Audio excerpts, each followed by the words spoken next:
Put all the bishops and the reverend fathers in one room and ask them to pick the Bible and swear that there is Christian genocide in Nigeria. This is falsehood. And this falsehood got a life of its own after the Vice President appeared at the United Nations General Assembly. They just concluded. It just went viral as if you struck a match in a filling station.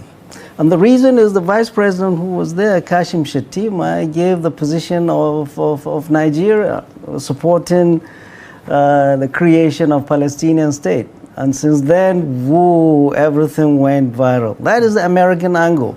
In Nigeria for a very long time, and this is not the first time, for a very long time, some churches and Christian organizations have been going to the United States and all over and selling this falsehood. That there is massacre, Christians are persecuted for their faith, people are not allowed to pray, What do they get out of that? They get a lot of funding. They get a lot of funding for that. The United States, I mean, people call me from the United States and ask me about this. I say, there are more churches per square meter in any Nigerian city than there are in any American city. And they are loud and boisterous, nobody bothers them. There are a lot more Muslims killed in Nigeria than Christians. There are a lot more mosques pillaged by the same terrorists than us. And they know it. They know it. I mean, the good book abhors lies, and this essentially is a lie. Right. And if you have to respond to whether the genocide tag is an outright lie, because there's been this conversation about the complexity of the issue, because you have to factor in Boko Haram's ideology, right? Creating a caliphate, for instance. How do you explain it to people who believe that by default terrorist groups have a certain group of people that they target, and whether it's by action or inaction, whether they're killing Muslims or not, the fact still remains that Christians are a targeted group, as the case may be in some instances? No, at all. Muslims are targeted. If anybody comes with that false narrative, we must vigorously nip that nonsense in the bud. Boko Haram has killed more Muslims in the Northeast than Christians. These bandits that ransack our villages and all over the place, they kill more Muslims. We're human beings. Every life matters. And the moment you start bringing religion, you mess everything up. It's the irresponsibility of our government and security agencies that are not protecting us. That's why you see all of this things and people talking nonsense. More Muslims are killed. Look at what happened in Gida. What is his name? Tudimbiri? What's the name? Mantau. People are praying in the mosque in the morning. They're all gunned down and killed. Who do Muslims go to and say there were genocides of Muslims? A bomb was dropped by the Nigerian military, Nigerian army, on worshippers during Maulud in Tudumbiri. Over 100 were killed. Muslims did not go to the world and say, Muslims are genocidally killed. That's a big word you don't use. The government has failed to protect every citizen in Nigeria, regardless of his faith, regardless of where he comes from. Some have argued, Prof, that if Christians are this angry about the killing of fellow Christians, and if Muslims decide to be angry as well, maybe, just maybe, then we'll get the solution that we need. Maybe what we need is for Muslims to be equally angry about the killings of Muslims, just as Christians, just to get the result that we need. Right. What result? For who will change anything? This government? Or the government's prior? What is the way, the anger? The way to show anger is to vote them out. End of story. People came out, youth came out on the street to fight about, to demonstrate about hunger. What did this government do? Send soldiers to go and kill them. Those they didn't kill, they put in Black Maria and brought them to Abuja. What does your anger do? Your anger, and I've just come back from Kano. And I'm going around the north and all over this country, speaking to youth, particularly. Show your anger with your voters card. Get them out. Get people that will do that which they're supposed to do.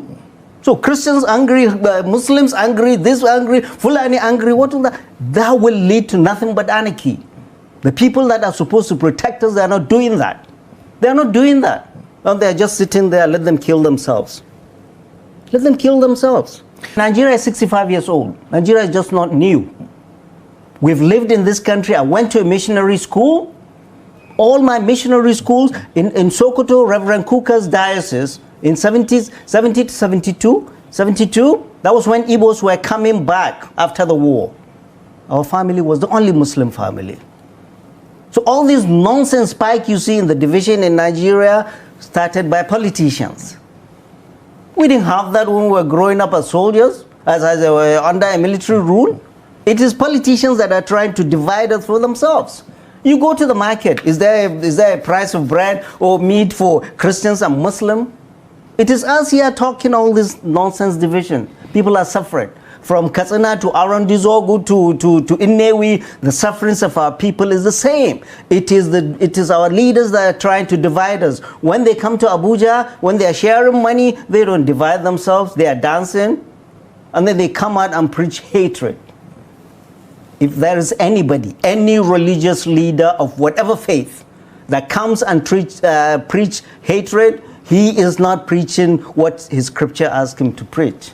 Okay. So all this division of people, it is the ruling elite that are dividing the people. They are not dividing themselves. Look, I was 3 years ago, 2022, I had the honor and privilege to be asked by no less a person than His Eminence, the Sultan of Sokoto, to represent him, because he has other prior engagement, to represent him in Washington, D.C., in an international religious freedom summit.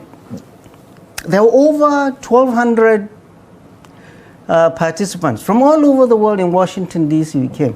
From Nigeria, we went with the then president of Christian Association of Nigeria, and then we went with Bishop Unoha. We went with the chairman of CAN in Kaduna, Reverend John Hayab.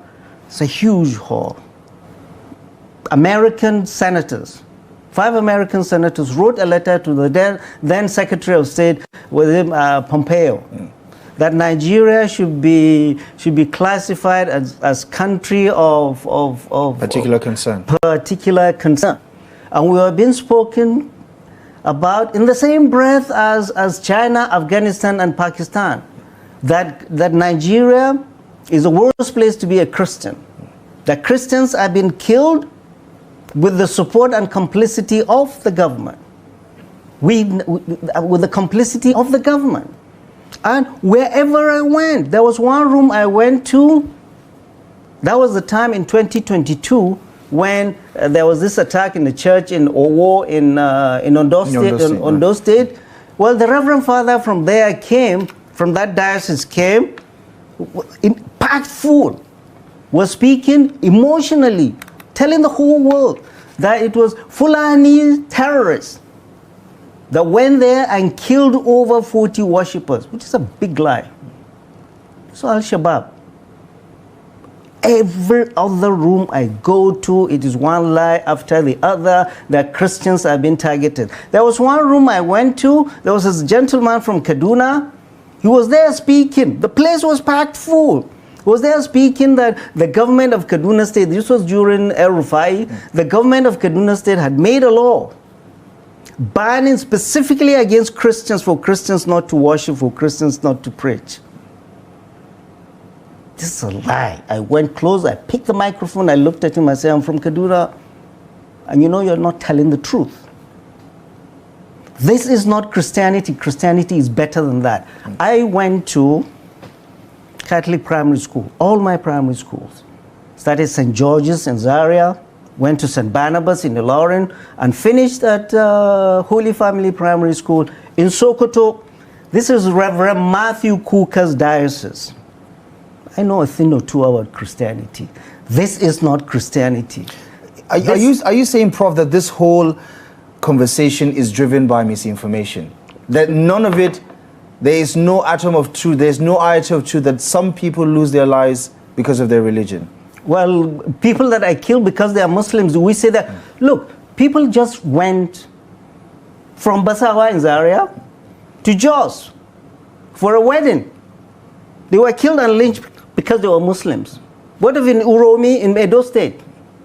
They were killed and lynched. What of General, what's his name? The General... Al-Kali? General Al-Kali. Right. It is more difficult for me as a Fulani, as a Muslim, to travel to the Plateau than somebody from Plateau to travel to Katsina. Come on, people, is the failure of the state, is the failure of the federal government and our military services to protect our people that is allowing all this carnage. And people are using it. I went to, the whole halls were filled with pictures of Chibok girls everywhere. They were taken because of their faith that was there, and I was saying, how many kids have been killed that are Muslims? People are just twisting the narrative. And no, and a lot of these people that are talking about this, they are interlopers. What do I mean by interlopers? They are not Christians from the north. 99% of them are Christians from the south. They use this to get money all over the world, all over the world. They know, I know. So this is an irresponsible, this is not Christianity, this is mercantilism. What do we say? Many more Muslims have been killed in Nigeria. Many more mosques have been pillaged. Where do we go to? Saudi Arabia and say Muslims have been killed? And this nonsense narrative picks a stride and is more aggressively sold out when a Muslim is the head of state. Right. And do you think that equalizing it in terms of the conversation, saying that X number of Muslims are being killed here and here, or number of mosques are here, have been burned down, have been attacked, do you fear that it doesn't make any difference whatsoever because it doesn't make the argument any better or convincing? No, well, nobody is trying to make any argument convincing or anything. A life is a life. A Muslim, a Christian, a Jukun, a Hausa, a Fulani, a Kanuri, a life is a life. And the moment our leadership realize that not only our political leadership, our military leadership, our religious leadership, and these people that take all this nonsense and take to the world and sell it, a life is a life. So if you say Muslim, Christian, Jukun, Hausa, Fulani, you're missing the point. We are all creation of God. And the government that is vested to take care of all of us is not doing its job. And that's why we are in the mess we are in today. And people are saying, oh, it is. That's why you see all over the place, Mangus are fighting, thieves are this, Idomas are this, Fulanis are this, Kanuris are this. In a country where we have a government, in a country where we have a full armed forces and intelligence services, this is where we are. And people are saying this and that and that. Yeah. Well, Prof, what do you make of the response of the government? Because they've been working overtime and they're in overdrive, I might add, about trying to sell a different narrative or counter the narrative regarding the framing of these allegations from the United States. Do you think they've done a good enough job? They're doing nothing. I'll tell you, what did the president do? You tell me, what did the president, the one we elected, the number one person in this country, the person that is supposed to be a unifier and a healer at a time of distress, what did he do? He flew to Jos. He met with Christian leaders in Camera and flew back. Was it Lagos? He went to Abuja. Muslim leadership did not get that overture from him. It is the Nigerian Muslim community that have been maligned world over, that the president should have sat down and met with them. He didn't. He went to Jos. He met with Christian leaders. Yeah, well, for burial initially. I mean, that's what's on the itinerary. Look, this is not a joke. Meeting leadership at a time of distress is more important than any other thing he's talking about. This is a country he's supposed to be leading. And we know and we saw. He met with Christian leadership. Hello. It is the Muslim leaders, it is the Muslim community in Nigeria that have been maligned world over. Has he met with any of our leaders? No, he hasn't.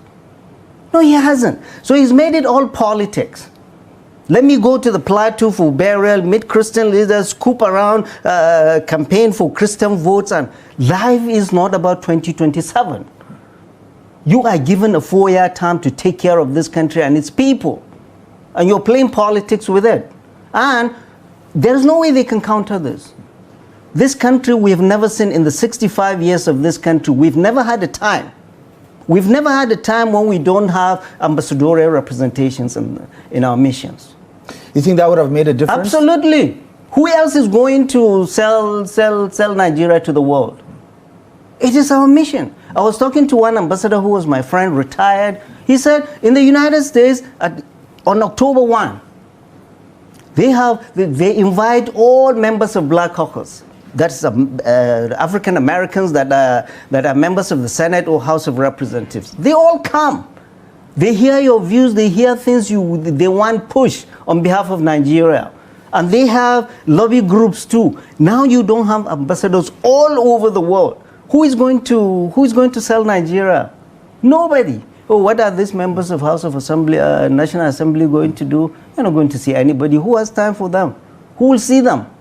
You think there is no room for diplomacy in this conversation? Diplomacy, if you have diplomats. We don't have diplomats. You're saying our representatives in the National Assembly cannot take on that role? They cannot. It's not their job, and nobody knows them. Who are they? They're just going to take their Estacot, stay in the hotel, go shopping, and come back. Nobody's going to see them. It's a joke. You think it's easy to just walk in and go and see a senator of the United States? Think it's easy?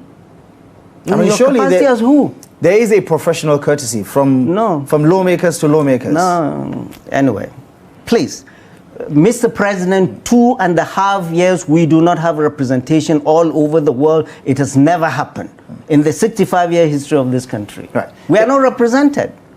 In your calculation, what is the end game here? Is this just to give Nigeria a bad name? Is it to stir something internally? What, in your view, is the end game? Look, those that are stirring this, and we know there was a beautiful sermon at the National Mosque the other day by Dr. Sadiq. Beautiful, very measured, very mature. And he's saying this is a very testing time for Muslims. We have been maligned all over the world, Nigerian Muslims. We have been maligned all over the world by people whose goal is nothing but mercantilism. They do not represent the Christian faith that we know. Christian faith, we know it. I've been to Christian schools, abhors falsehood. This falsehood. What is their purpose? Their purpose is money.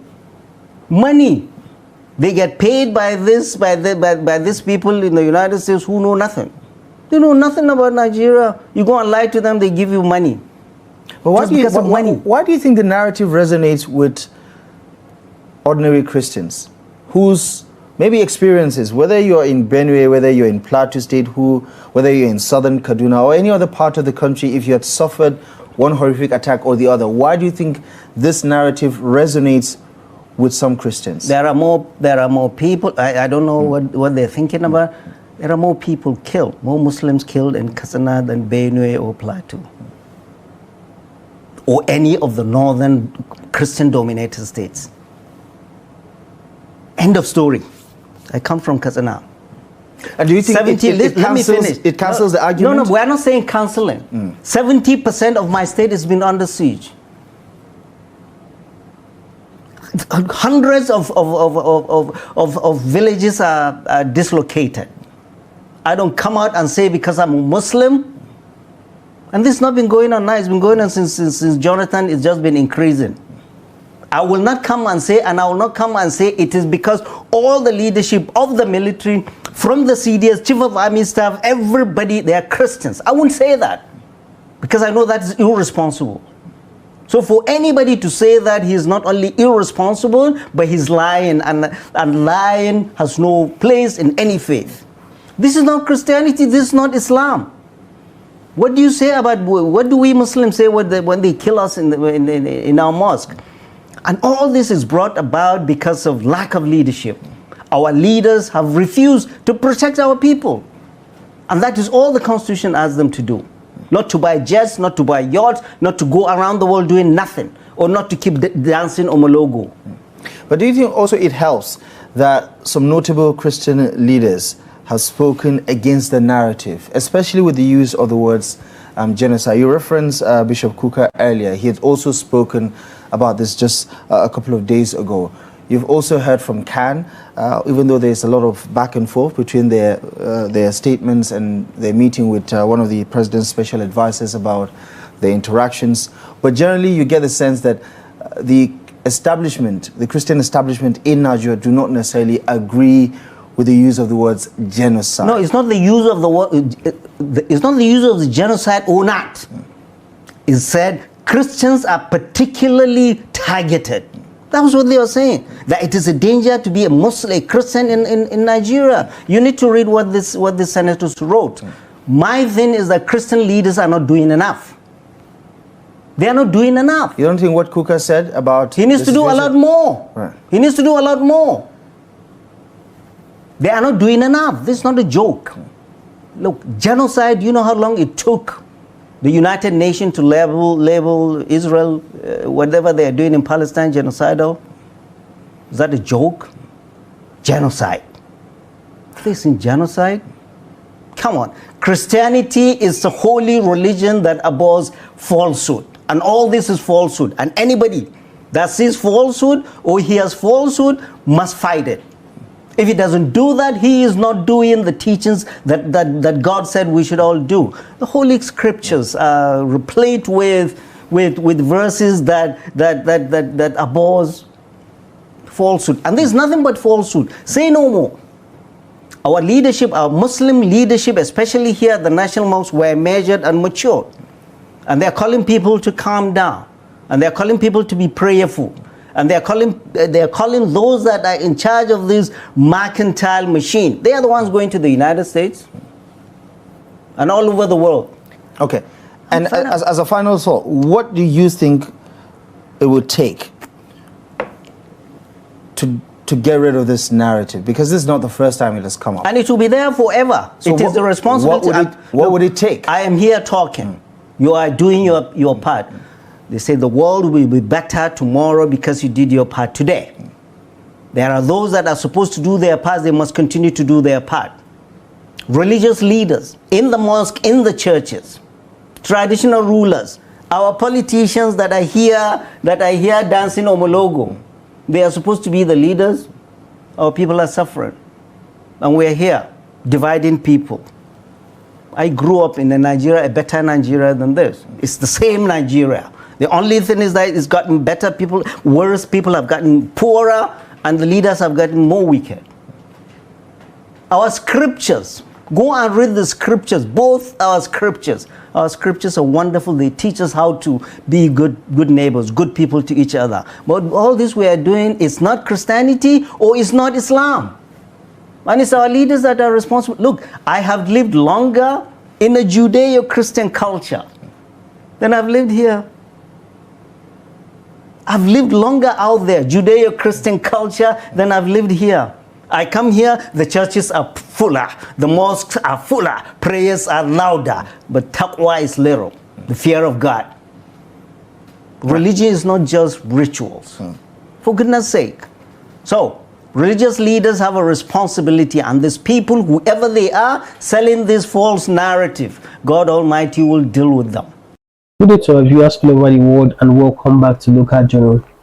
We've heard Professor Yusuf argue that there are no Christian genocide in Nigeria, that the whole narrative is exaggerated, and that the violence tearing the country apart is just as a result of bad governance, not religion.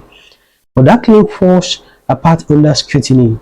When we talk about Christian genocide, no one is suggesting that every Christian in Nigeria is being exterminated.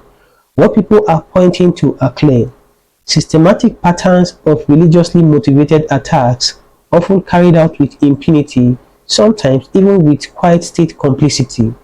From Benue to Southern Kaduna, from Plateau to Taraba, armed Fulani militias have repeatedly invaded Christian villages, burned down churches, and slaughtered civilians. Survivors recall being called infidels and told they don't belong in their own land. Reports from Amnesty International, Open Doors, and Intersociety estimate that over 40,000 Christians have been killed between 2009 and 2023 by Boko Haram, Ysef, and Fulani militias. Nigeria consistently ranks among the top 3 worst countries for Christians on the World Watch List. Even the Christian Association of Nigeria and the Catholic Bishops' Conference have documented these targeted killings. So when Professor Yusuf dismisses all this as falsehood, he is denying what thousands of Nigerians have lived through. Now, he also says that more Muslims are killed than Christians. That might sound compelling, but it's both misleading and morally hollow. Extremist groups like Boko Haram and Ysef have indeed killed Muslims, but they target Muslims who reject their ideology, those they consider traitors to the faith. Christians, on the other hand, are simply targeted for being who they are. That makes the violence explicitly religious. The Fulani militias attacks are a different layer of the crisis, often rooted in land disputes but justified with jihadist rhetorics. So yes, extremism kills Muslims too, but that doesn't erase the religious intent behind attacks on Christians. It just shows that both communities suffer under the same twisted ideology. Then comes the familiar argument. It's not about religion, it's about government failure. Of course, Nigeria's weak institution, corruption and impunity fuel these skills. But religion isn't just a backdrop here. It's being weaponized. Look at the pattern. Attacks on Christian villages rarely get or lead to arrests or prosecutions. Northern-dominated security forces often respond differently depending on who the victims are. The killings of Deborah Yakubu and Gideon Akaluka over alleged blasphemy were an accident. They expose deep-seated religious intolerance. The abduction of girls like Leah Sharibu shows the same pattern of faith-based persecution. So while government failure is real, it's incomplete without acknowledging how religion has been used as a weapon of violence. Professor Yusuf also claimed that Western or Israeli lobbies invented the Christian persecution narrative. That's a clear diversion. It's easier to blame Western politicians and NGOs than to confront the bloodshed happening in your own communities. But the problem didn't begin in Washington or Jerusalem. It began in Gaza, in Zango Kataf, in Miango. International advocacy didn't create the crisis.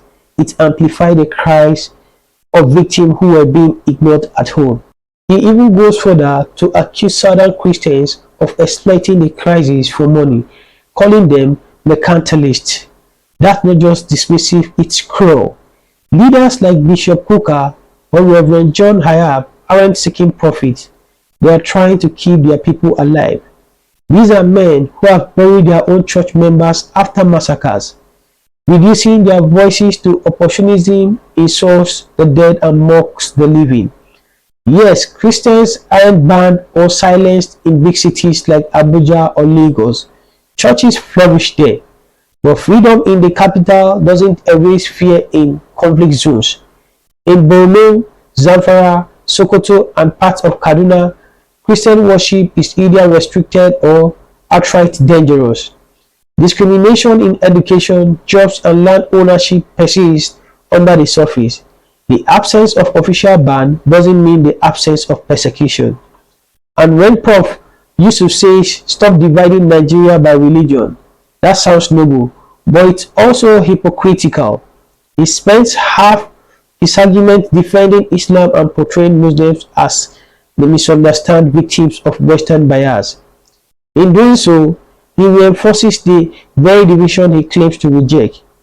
True unity doesn't come from denial. It comes from facing the truth, however uncomfortable. The truth is simple. Both Christians and Muslims are suffering. Both Christians, particularly in Nigeria's Middle Belt and Northern region, are being targeted because of their faith. Boko Haram declared war on Christians and the secular state. Fulani extremist militia justify their expansion as jihad. Churches are burned down, priests are kidnapped, and Christian enclaves are disappearing one attack at a time. Those who commit these acts often walk free, shielded by the system, too timid or too biased to act. Over time, this erases entire communities, not through one grand massacre but through 1,000 small ones. It's not about blaming Islam or Muslims. It's about calling out extremist ideology that hides behind religion to justify murder. Pretending this isn't happening only emboldens the killer and deepens the mistrust between communities. The real path to peace isn't in sanitizing the truth, it's confronting it. So yes, Professor Yusuf's argument is polished, academic, and politically convenient. But beneath the rhetoric lies a painful attempt to defend the image of modern Islam and the Nigerian state before the world. That might win applause in lecture halls, but it won't comfort the widows of Bimi or the orphans of Southern Kaduna. What Nigeria needs is not denial, it is accountability. Christians are being targeted by Islamic militias. Muslims too are victims, but mostly of the same violent ideology. Healing won't come through propaganda, it will come through honesty. Unity will only be possible when we stop hiding the truth behind intellectual defenses and start telling it plainly, because silence in the face of suffering is also violence. Can you drop what you have to say in the comment section? And if today is your first time to visit our channel, please kindly like, share and subscribe to our channel.